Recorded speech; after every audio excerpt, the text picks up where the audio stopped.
Hey, second grade. Today we're going to be doing Saxon. We're going to be looking at suffixes en, ish, and ist.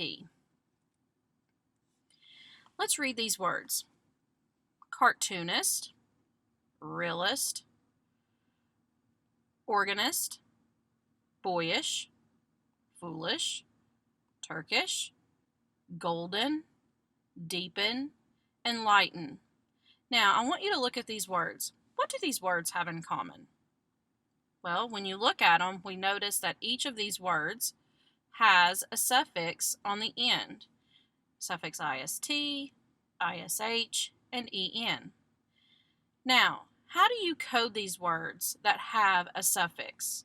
Well, we've been learning in Saxon that when words have a suffix on the end, we box them in.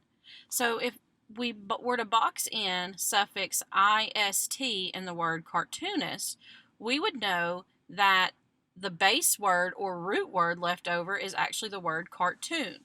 Now, like I've been telling you and all year in second grade, if you have a suffix or you have a word that you think contains a suffix and you box it in, what is the one thing that we've told you that you have to make sure is left over in the word? The base word or a root word. You have to make sure there's an actual base word or root word left over when you box in a suffix, or it's not really a suffix. So let's look at this word, for example, the word deepen. If I were to box in what I feel is suffix en, what word do I have left over?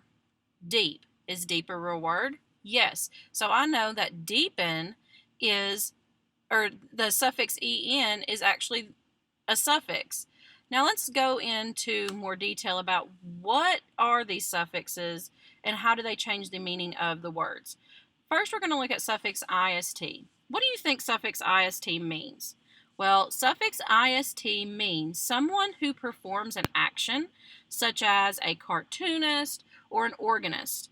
An organist is someone who plays the instrument. It's an organ, and they actually play it.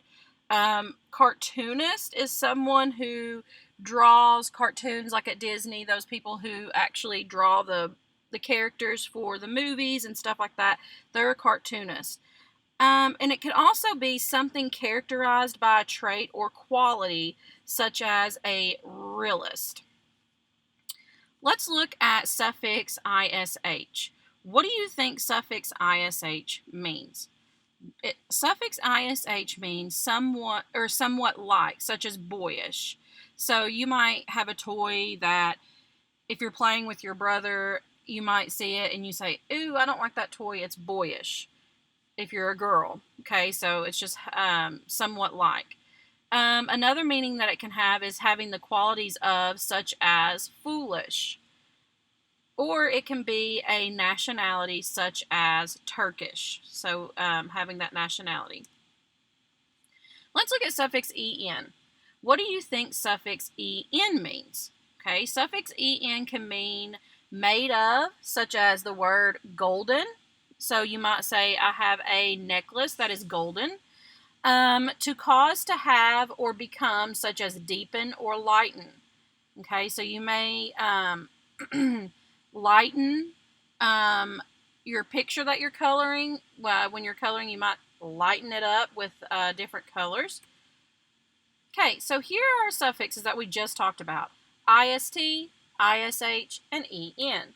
Notice that when you code these suffixes, they have the box around them, and they have their accent mark to make sure that you remember you have to have that root word or base word once you box any of these suffixes in. Now, the story that you have been working on, if you've been following the curriculum framework, is the story Planet Earth Inside Out by Gail Gibbons, and I want you to look at this page specifically. It says, scientists believe planet Earth was formed about 4.6 billion years ago. They think this happened when a cloud of gases and dust was pulled together by a force called gravity. As the cloud spun around, small particles began sticking together. Slowly, planet Earth became denser and bigger. The heaviest materials, like iron and nickel, sank to the center. Now, look at the word up at the top that I've highlighted in yellow. That is the word scientist. It has the suffix ist that we just talked about. So, scientist is a person who is studying or has expert knowledge of one or more of the natural or physical sciences. So, if I was to look at this word, scientist, I know now, instead of, it's not just the word science, it's got the suffix ist, which means someone who does that. So studying science, that's the word that is highlighted in yellow. Now let's look at this page. It says, magma shoots out of the volcano's opening called the crater. Volcanic ash darkens the sky. The magma flows in streams called lava. Ash and lava can destroy life for miles around. When the lava cools, it can harden into layers that form deep-sided cone-shaped hills or mountains, or it can harden into much of flatter layers. Active volcanoes erupt often. Dormant volcanoes rest for a long time between eruptions. Extinct volcanoes will never erupt again. So if you look up here, the two words that I have highlighted contain the suffixes that we just learned about as well. The suffix en. Then the word darkens and harden. If I were to box in suffix en in the word darken, I would have the word dark left over. If I were to box in suffix en in the word harden, I would have the root word hard left over. So what it means, and like we just learned in the suffix en and what it means, it's made of, such as golden, or to cause or become, such as deepen or lighten.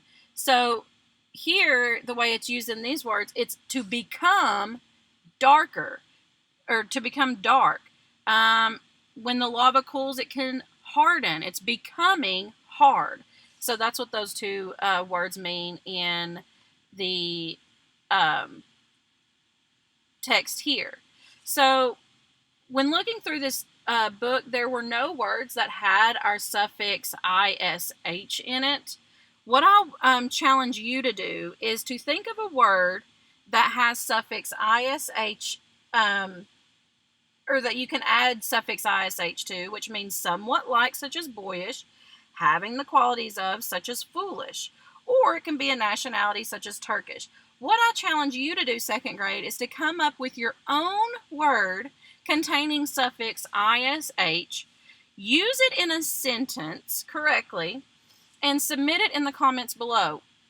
Make sure, if you're in my class, you know that whenever we write a sentence, we grade for capitalization, correct punctuation, spelling, spacing, and neat handwriting, which if you're typing it, that doesn't count. But so I hope you enjoyed this quick Saxon lesson today. If you have any questions, feel free to reach out to me or any of the other second grade teachers. We would love to help you out. If you need help with modifying any of this, just let me know. Modifications can be done. So we miss you so much, second grade, and we hope that you are reading every single day. And if you, like I said, if you have any questions, please reach out and let us know. We love you and we miss you, and I hope you have a great day.